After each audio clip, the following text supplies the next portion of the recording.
Erica. Erica, my dear. Are you okay? Did you find what you were looking for? I saw Cordelia. Everything's gone to shit, Rose. I feel like I should hate Cordelia after all she's done, but I don't. But Sully? Davies? Oh God. John. Is it so wrong if I say that some part of me understands her? Erica, Scions have an affinity for empathy. Whatever horrors Cordelia has committed, you cannot help but connect to her human side. The woman she was before, the woman she could have been. Who is Bautan, Rose? Did you say Bautan? Oh dear. I haven't heard that name in so very long. Cordelia mentioned it in my vision. I'm not sure I want to talk about this. Please, Rose. I don't know if I can trust her, but this must be important. I have to find her.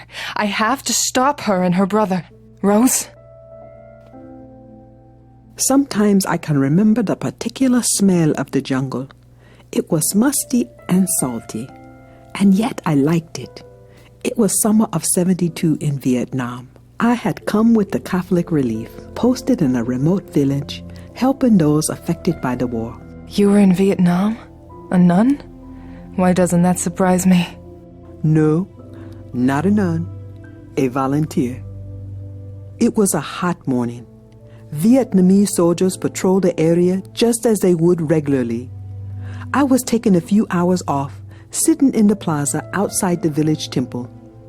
I was watching the kids play ball and looking at a figurine a priest from the temple had given to me, all while trying to do some reading. It was so hot that I couldn't concentrate on my book. And that's when I noticed him. Bautan? Yes, there was a wretched man standing under the shadow of a tree, walking back and forth, mumbling nonsense under his breath. In those days, it was not an uncommon thing. War drives people mad, and so I thought he was just another miserable soul still looking for a lost wife or child. Those were desperate days. Sad days, my dear. What happened then?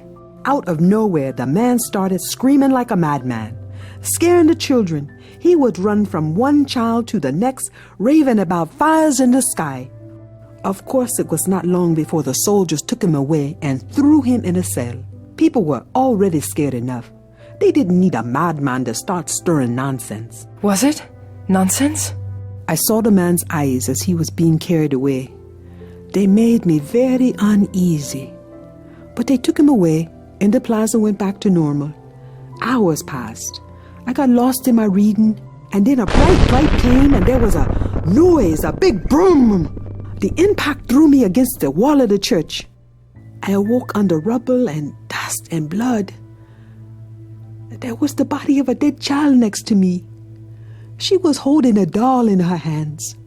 And I remembered the man's word, fire in the skies. What happened to him? Bautan was branded a spy, a Viet Cong. No one could have known what happened unless they were privy to that information. In the following nights, I became haunted by visions of him, and I could not stop seeing his eyes, those tortured eyes. I requested they let me see him. It was not easy, but they allowed me to serve as a spiritual counsel to him. They were going to execute him.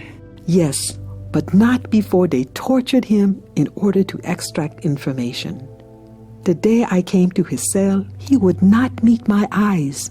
He lowered his eyes like a scared puppy. It took me days to reach him, but eventually I did. What did he tell you, Rose? He told me that he would feel things, and that this time he had seen the fire in the sky.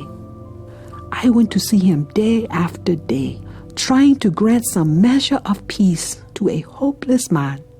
I believe I did some good for him, that I was a friend to him when the whole world had abandoned him. When they executed him, he told me something. It's a shame to say that the exact words escape me. I remember his eyes, his soul. and to this day I live by our moments together.